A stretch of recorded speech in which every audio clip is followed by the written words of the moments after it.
All right, those coming in, make sure to go to week 2 check-in, and then go to week 2 podcast.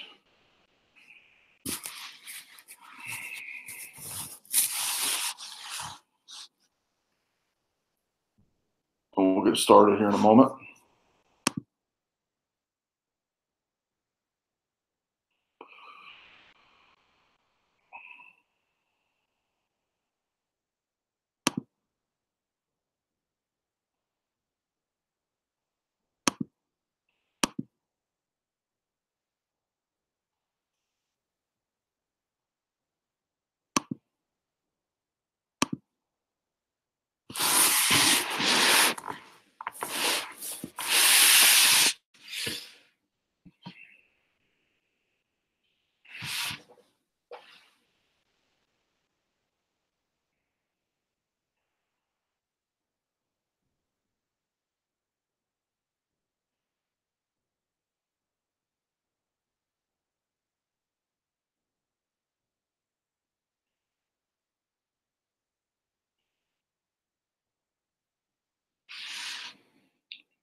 All right, we'll get started here in about 1 minute. Wait for some more folks to join. Go ahead and go into the check-in in week 2. If you've not already signed in, you're going to just put your full name.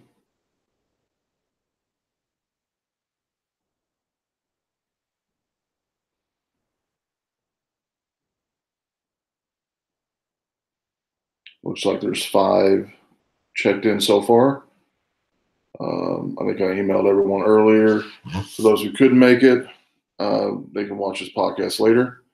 I'm going to keep people till about 8 o'clock, and we'll be done. We'll also change the take-home assignment to be different since we're not on campus tonight, so we won't miss anything.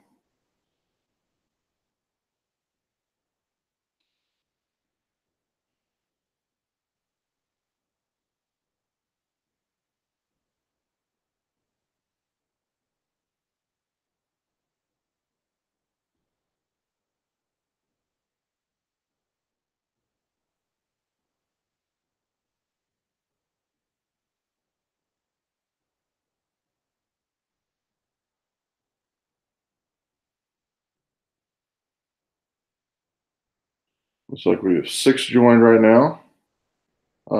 If you do post a message in the chat module, I can see it on YouTube. 6 joined right now. If you do post a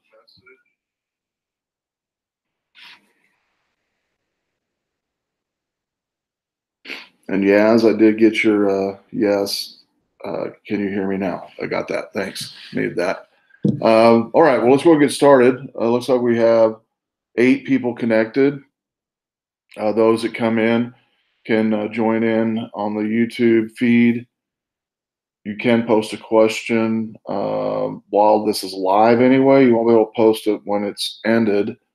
I'm only going to keep about 30 minutes. And since we teach technology on campus. I think it's good to use technology. And so, but I do appreciate you joining tonight, and hopefully you made it safe from home or from work. And yeah, so let's go get started.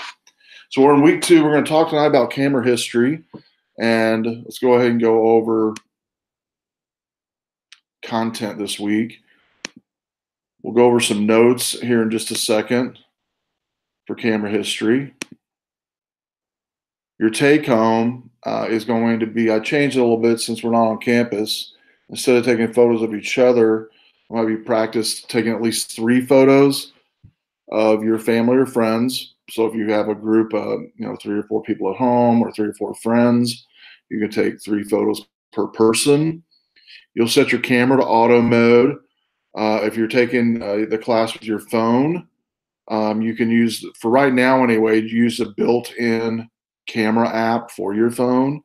I will be recommending in the coming weeks apps for Android and iOS both, and even iPads are really good apps that you can use. So anyway, if you're a camera phone person that are using your phone for this semester, just use a normal camera phone for this week. Starting next week, I'm going to give you some apps to use that'll be beneficial to you on your phone as far as different settings and stuff like that. But even the latest and greatest iOS and Android phone apps are pretty good. If you're using a normal point and shoot camera or any other type of camera, if you push a button halfway down on auto mode, it'll focus in on the folks that you're taking a picture of. And I want you to take individual shots of folks. And so just a headshot, just a picture of their face would be great. And then have them choose out of the 3 that you take of them the photo they like. You'll name it with just their first name. And this is just example here. You can name it as a JPEG on your local computer, upload it to week 2 photo album, and then submit to me in this area once you're done that week 2 photo album link.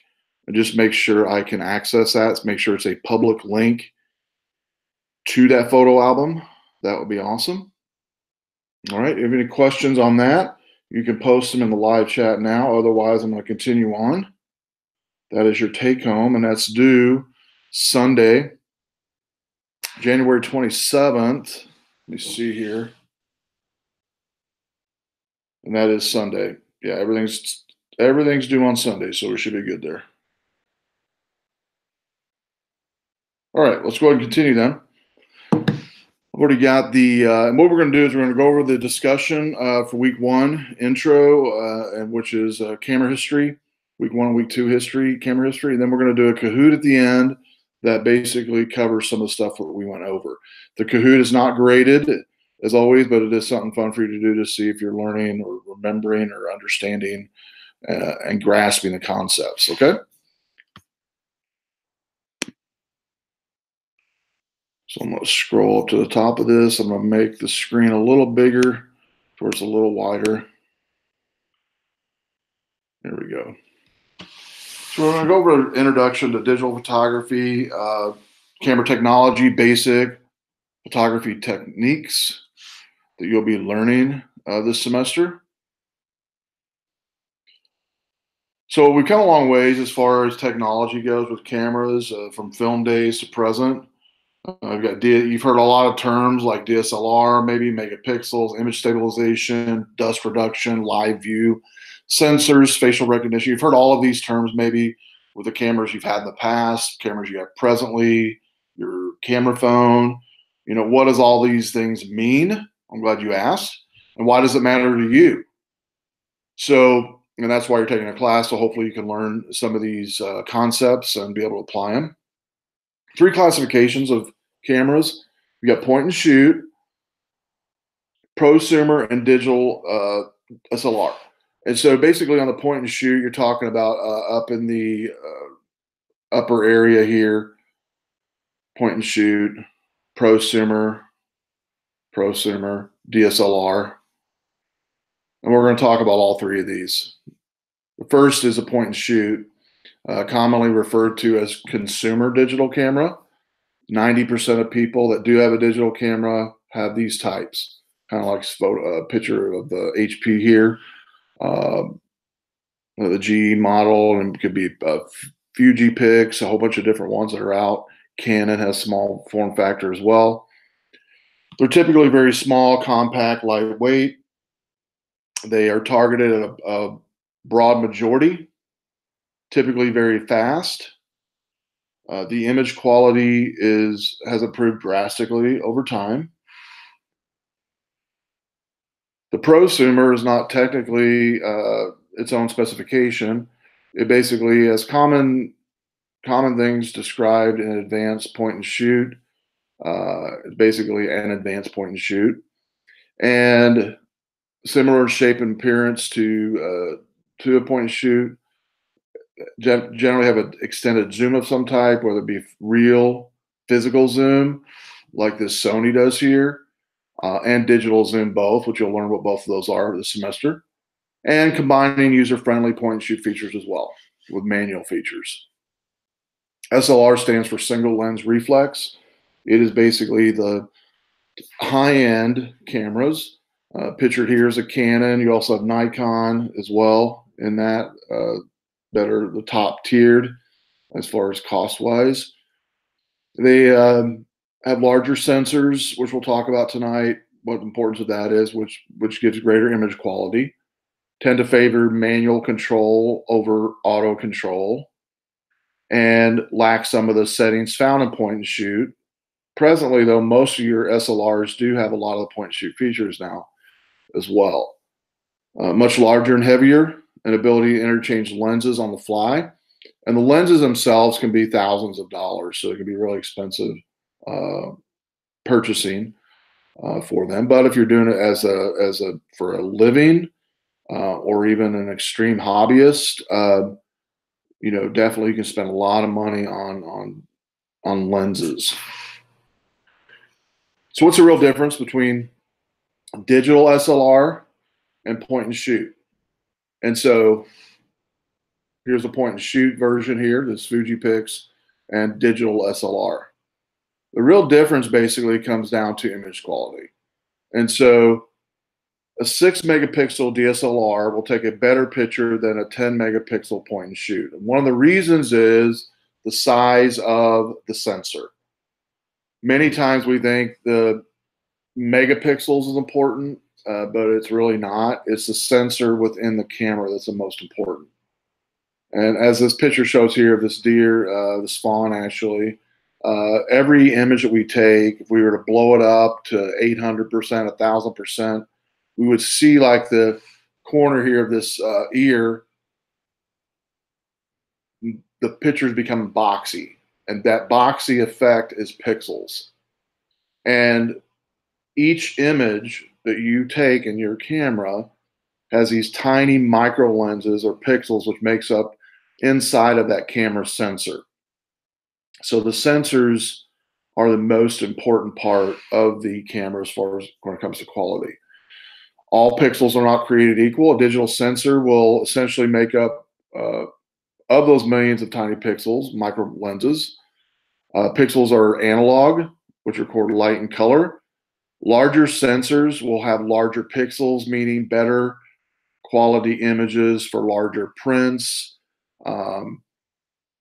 Most of your cameras that you use today on your phones and on your point and shoots are perfectly fine because they mostly go on websites and social media and do not need they're not blown up to a large poster size or above, or even 8x10 and above size factor. So because of that, high-end sensors really don't matter. But say you're taking digital photography for print, or you're for a magazine or other things like that, newspaper, you're going to have higher end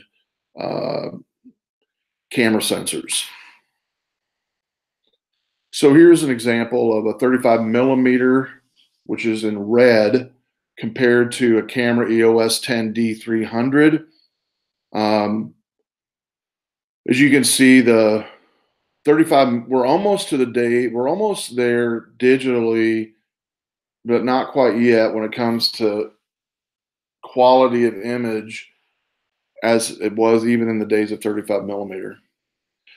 And one of the reasons it, and it's growing fast, by the way, but one of the reasons why it's not as important to grow as fast as it needed in 35 millimeter days. In the 35 millimeter days, there was no internet, there was no social media, and everything was in print. You had photo albums on every table in every household. So when you went and had an event, whether it be a wedding, whether it be a birthday party, immediately photos were printed, put in those albums, put on the wall. You get where I'm going. So print quality was of utmost importance. As of today, unless you're in a print business or a media business that prints, more than likely you're not going to need that high-end quality pixels because the monitors that you have on your computers that work in school and also on your phones will only see such as high, about a quarter of what 35 millimeter quality could print out. And one of the things you'll also get on a DSLR and even a 35 millimeter is a larger uh, canvas to see when you're taking a photo a lot of times. But even a lot of the newer digital sensors within your camera phones have changed that to where you're now able to get wide angle lens type of photos and landscape. So some of the digital camera techniques and features, the word megapixels, which you've heard of before, determines the total size of the image recorded by the camera. So the higher the megapixels, the higher the size of that image is going to be. It doesn't always mean it's going to be better quality. It just means a higher file size. What's going to help in the quality, remember, is the image sensor. Digital image dimensions don't equal print dimensions. For an example, a full quality image from an 8 megapixel camera back in the day would produce approximately a 9 by 14. And printing standards say you shouldn't print photo quality any larger than 8 by 10 on an 8 megapixel. And most of your cameras today are coming out with 20 plus megapixels with a kind of a tweaked sensor and a higher quality sensor in some cases because they focus more on different effects like taking red eye out and things like that. So here's an example of megapixel versus print size. And so basically you have here 0 to 27 on megapixels and then 2 to 44 on the size of print. So if you want to go like a 44 size print, 44-inch size print, you're going to need a higher megapixel. Movement compensation. This refers to the camera's ability to correct movements. There's a whole bunch of different terms that cameras have for this that we'll talk about in a bit. But when you're taking a picture, it'll automatically reduce the blur. A lot of your cameras have what's called sports mode that'll do this. That if you're the person's moving around, it'll stabilize that image while they're in motion. Very useful for low light or telephoto situations as well. Movement compensation also for different brands have different terms for those. In Nikon, it's VR, vibration reduction. Canon, image stabilization. Pentax, shake reduction. And Sony has their own super steady shot. The other thing is dust reduction. DSLRs in this family is the only one that really needs to deal with this much. And one of the reasons is DSLRs have removable lenses. Dust can get in those lenses and on the sensor. Once dust gets on a sensor, it can be difficult to remove. So a lot of newer sensors today will have a shake mechanism on the sensor that'll shake the sensor free of any dust particles. It'll also be the sensor will be made up of anti-static coating or filters that'll also keep dust from being attracted on a sensor. Live view, we've all used this both on your camera phone and on your whatever point and shoot you've had in the past or DSLR. Basically, it allows you when you take a photo, you can be in a concert and hold your camera up and be able to view the photo before and right after you've taken it in the viewfinder. Shots can also be composed while holding the camera away from your face, as I already mentioned. Originally, this was only point and shoot, but now they're in all different types, including camera phones. One of the downsides of live view on your cameras, it's not on the slide here, but is battery. It does reduce your battery life, and so use it sparingly and only in needed venues like concerts and things like that. Don't just, if you have a camera that has a live view set on that, I normally recommend not using it just because it does really deplete the battery quickly.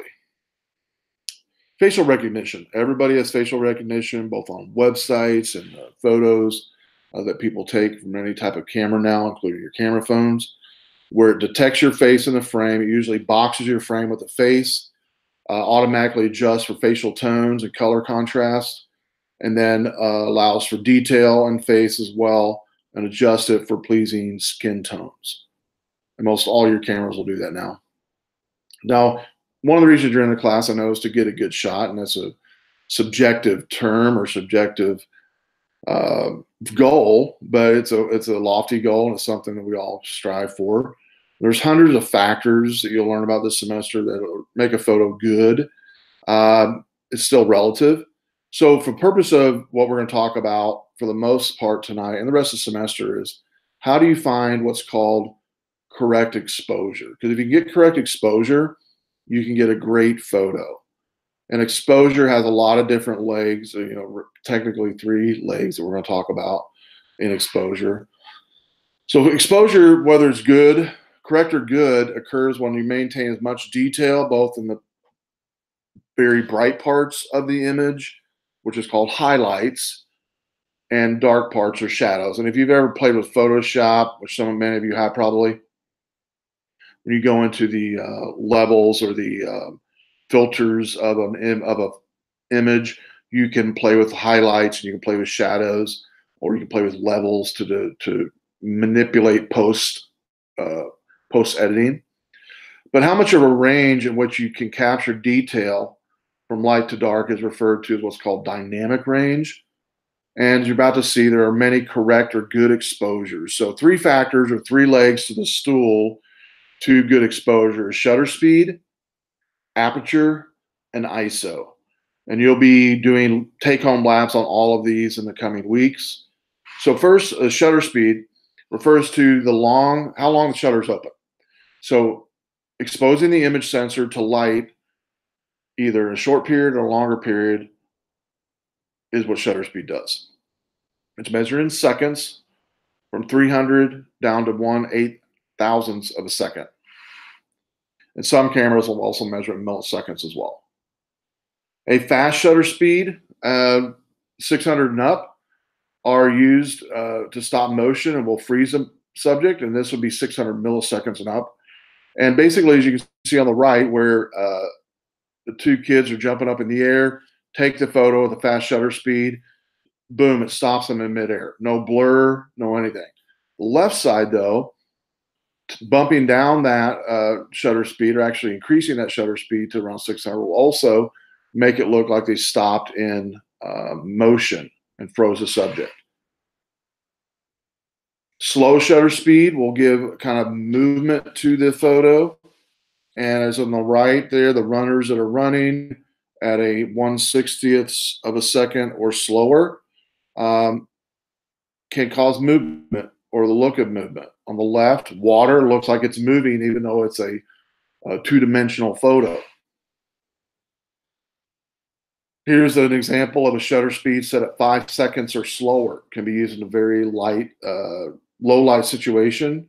And in this case, it looks like, digital lines are on the highway, but it's just the lights of headlights that have been smeared with the slower shutter speed and can cause these kind of cool artistic effects. Everybody's familiar with the wind farms in Illinois. Nels Ackerman, a local Rockford photography, once came to talk to our students here on campus a few years ago and showed a picture of one that he took on one of the farmlands between here and Normal, Illinois.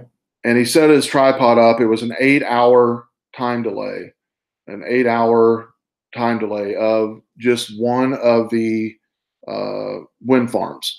And it looked basically at the end of it, and it was daylight during the time. It looked like at the end of that session, like one of those lollipops that have circles in it from the center all the way to the outside. That's kind of what it ended up looking like.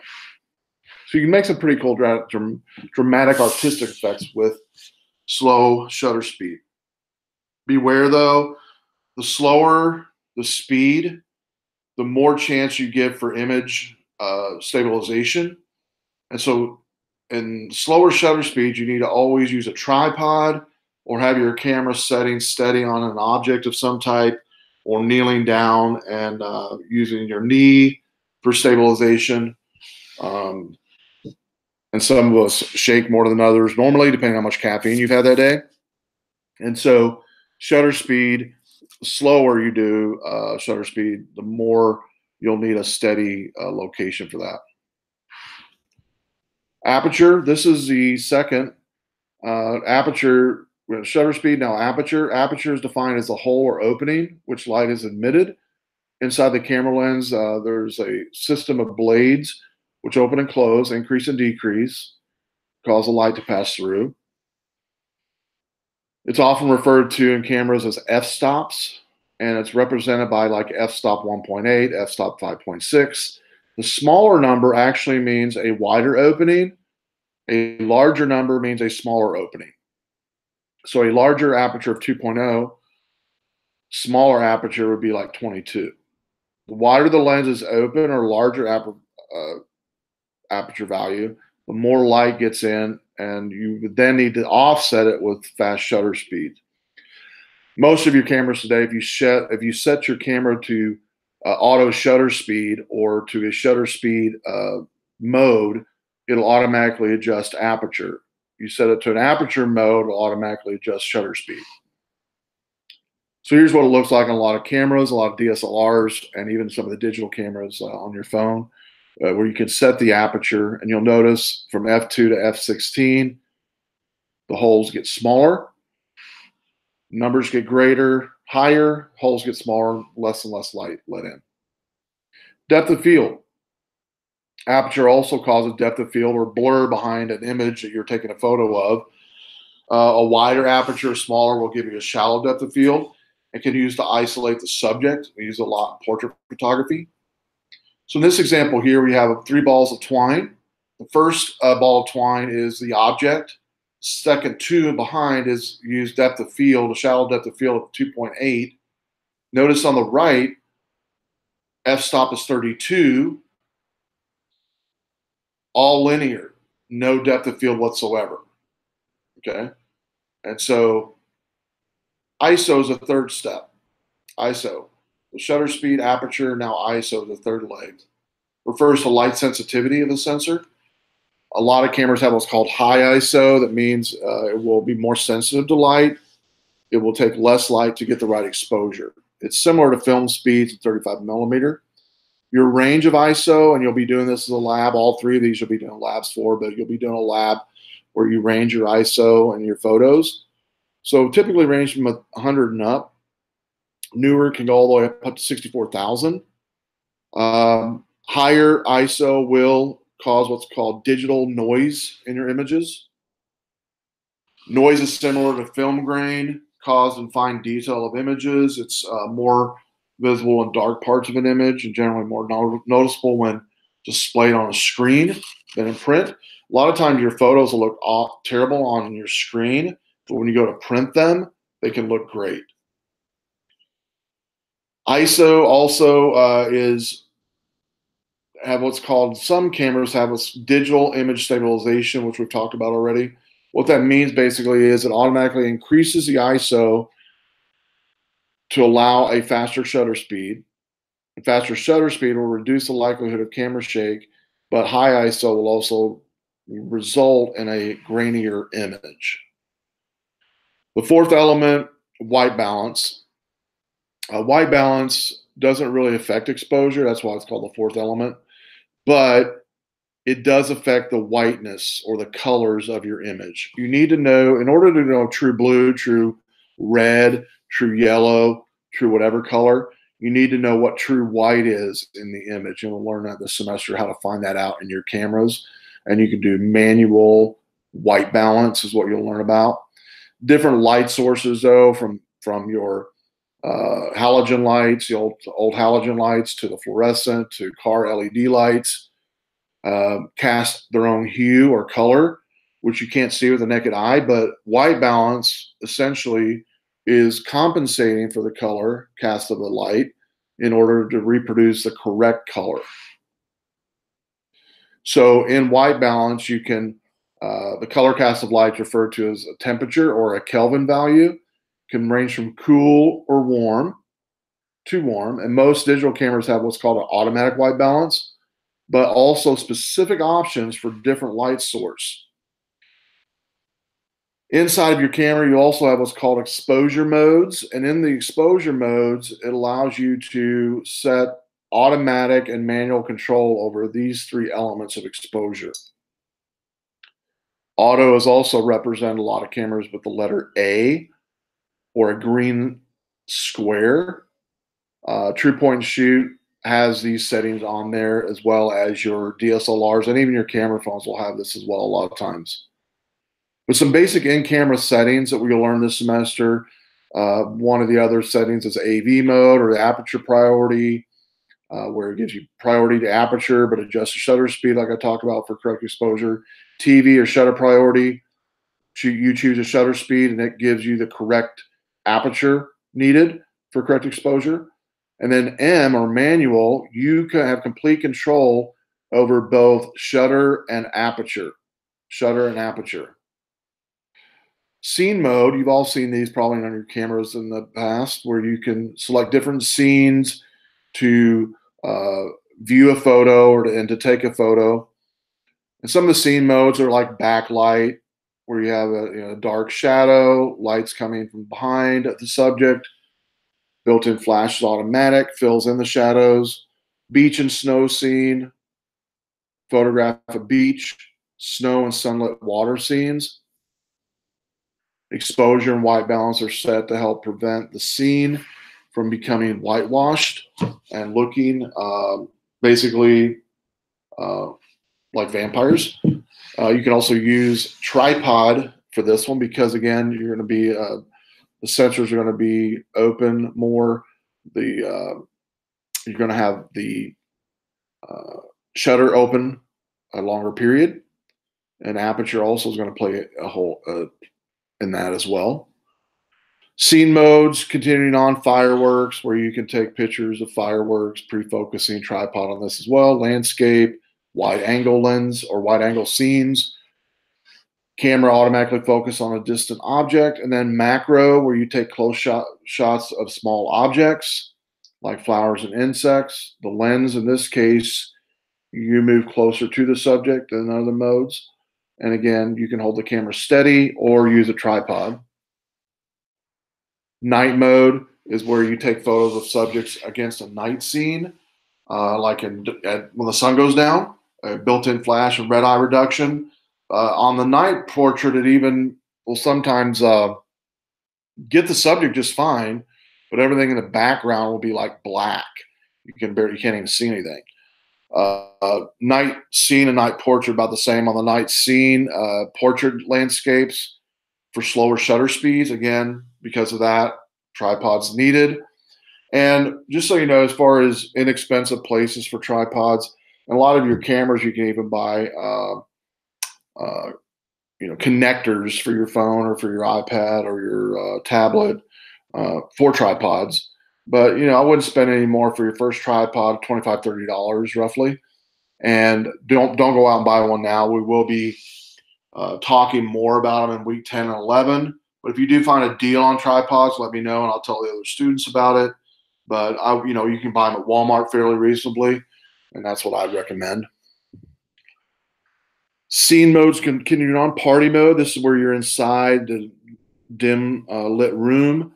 Exposure and shutter are automatically adjusted for the room temperatures and brightness. It captures the background lighting and candlelight or low lighting. And you hold the camera very steady on this one as well.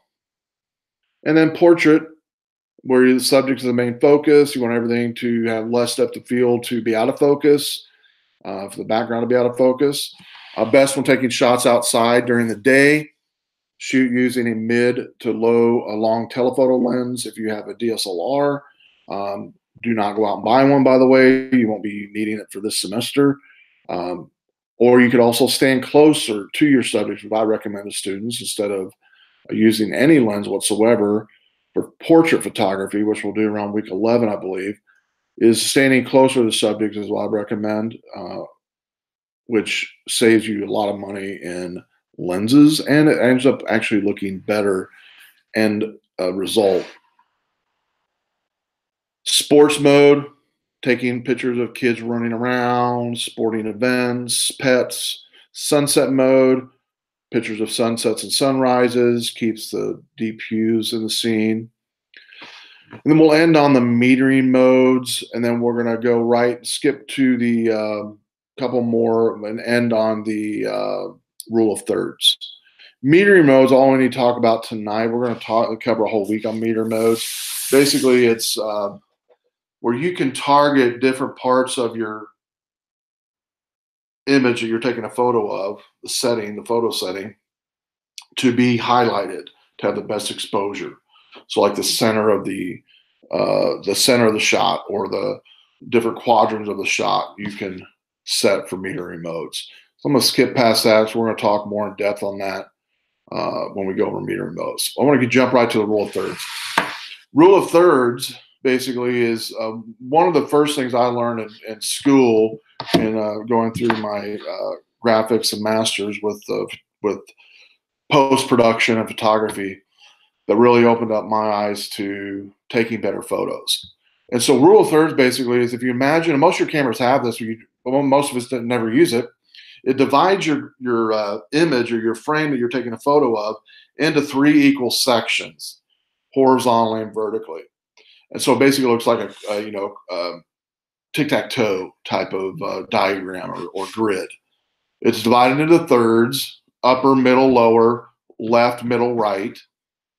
The concept is, you want to place your subject along any one of the top lines or the bottom line. Normally for portrait, it's the top line, and you want to place them near one of the intersecting quadrants, which mean, if you're picturing in your head which we'll look at in a second, tic-tac-toe, you're going to look at the quadrants of that, the 4 quadrants that attract the viewer. So these are the 4 quadrants: 1, 2, 3, 4.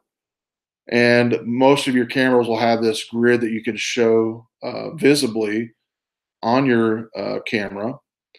And so if you're taking a portrait, you want the eyes of the individual to roughly be either this side or this side of the quadrant of rule of thirds.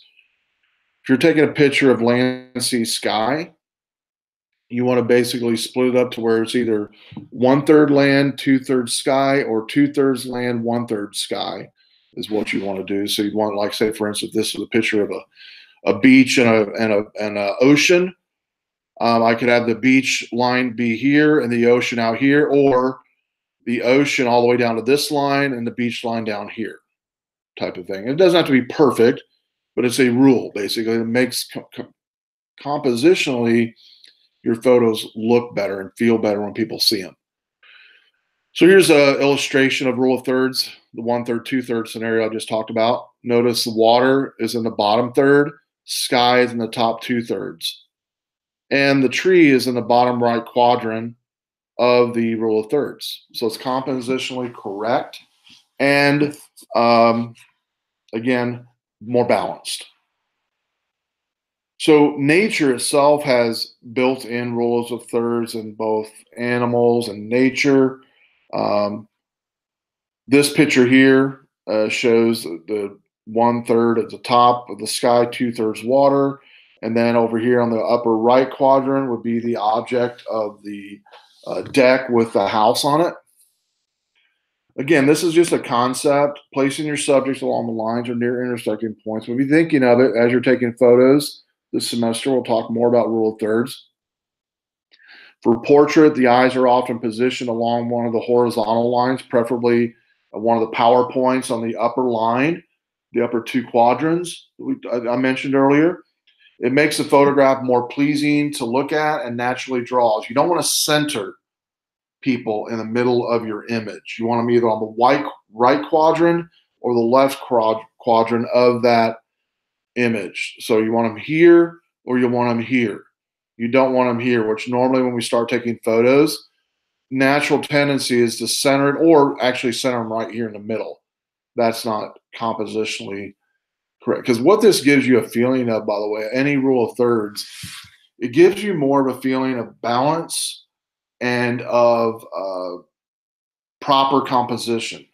Our eyes normally, without telling us what's wrong, tell us what's wrong.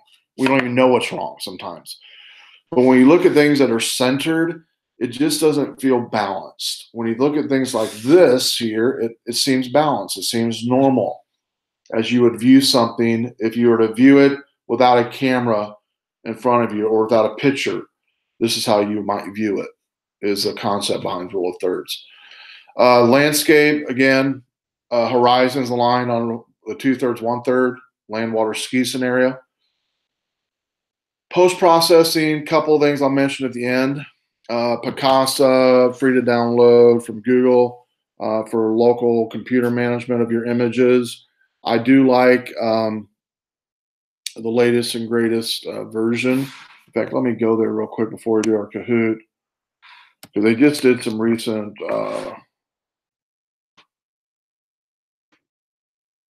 they just retired it, and they're pushing the Google Photos concept, which that's why we've seen lately a lot of changes to Google Photos because of that. So all the concepts that were in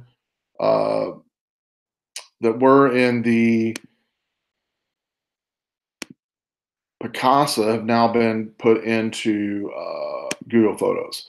And that doesn't mean you have to use Google Photos this semester. I'm just telling you this is one of the nicer tools that for computers and phones now to help you manage your images and to share your images and things like that. In fact, I think Google Photos was voted the best sharing tool for photos today out of all the tools that are out there. There's other tools. Flickr's a good one for it's number one, by the way, Flickr for managing post editing features to like take red eye out and things like that. So I'm a big believer of having whatever tools you might need. So it's nothing wrong with having, even though for the class you might be using Google Photos, you download Flickr and use it for your editing part of your photos. You can do that as well. And so I'm not stuck to any one of those. So let's go ahead and now jump to the Kahoot, which again is 6 simple questions that we just went over in our discussion. As soon as it comes up, go ahead and join it with your phone. Go to kahoot.it, put in the game pin. As soon as we're done with the Kahoot, we're going to be done for the night. If you have questions about anything, shoot me an email. But let's go ahead and join the Kahoot, and then we will be finished.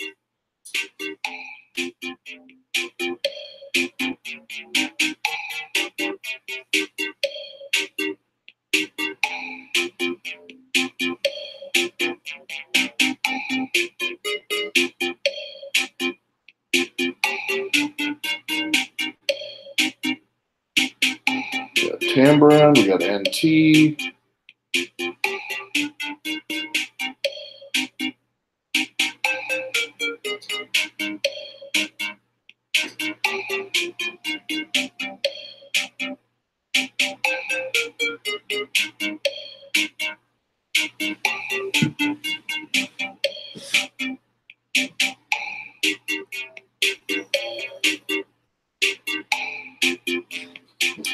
Looks like we have 12 people connected right now to the live stream. So when we get 12 people on Kahoot, we will start.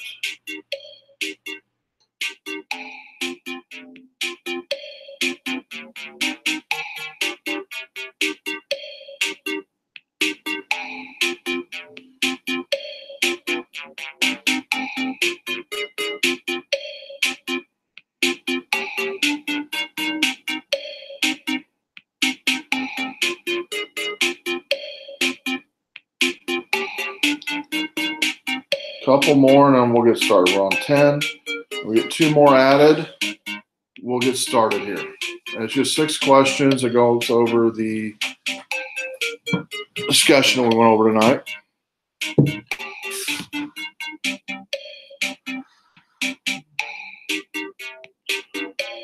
Okay. Cool. One more. Good names tonight. You got Mama Bird, David Bay, Gucci, Tambrin, Jarple, Brittany, Triple B, Nick, NT, Valeria, Yazomati, Sophie. All right. I'm going to go ahead and get started. Here we go. 7 questions only over what we just went over. Which is not a classification of cameras? Point and shoot, digital SLR, lens snap, or prosumer, which is not a classification. Answer as quickly as you can. Awesome. Lens snap is not the correct answer. It is, meaning it's not a classification of cameras. Point shoot is, digital SLR is, and prosumer is a classification. Next. 90% of digital cameras on the market are consumer cameras, DSLR, or digital. Consumer DSLR or digital. Answer as quickly as you can.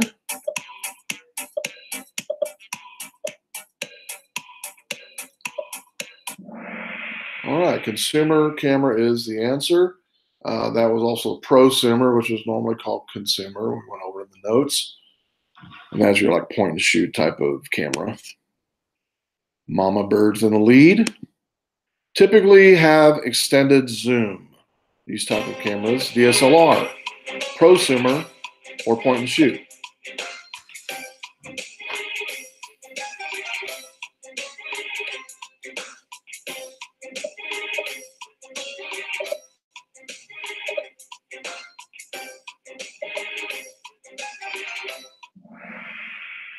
DSLR is a correct answer.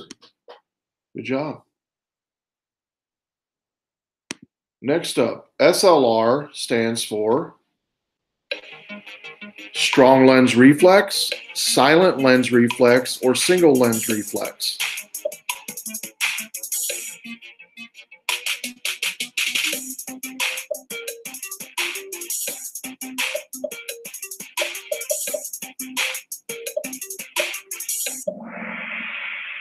Single lens reflex is the answer. Good job.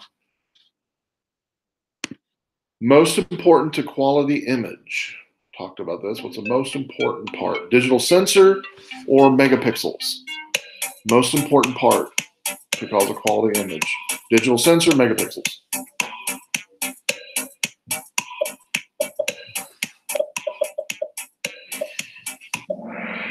Digital sensor is correct. Remember, the beefier or the more expensive the digital sensor is, the more quality of the image, irregardless of the megapixels.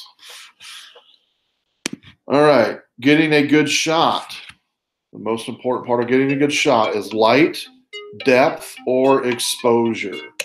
Light, depth, or exposure. Getting a good shot. We talked about that in length. The 3 stools help get this, the 3 legs of the stool.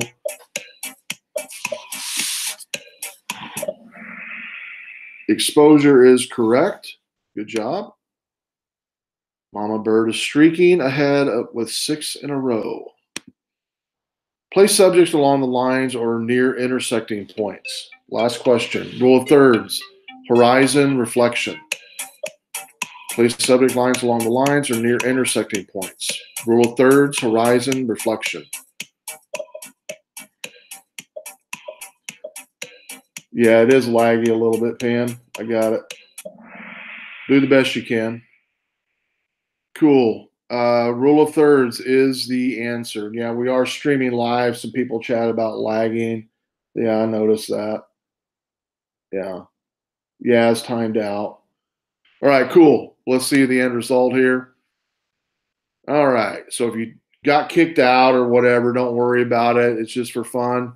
It is being recorded so you can watch what everybody did and go over it again. All right. So going to the syllabus link in the course just for due date stuff.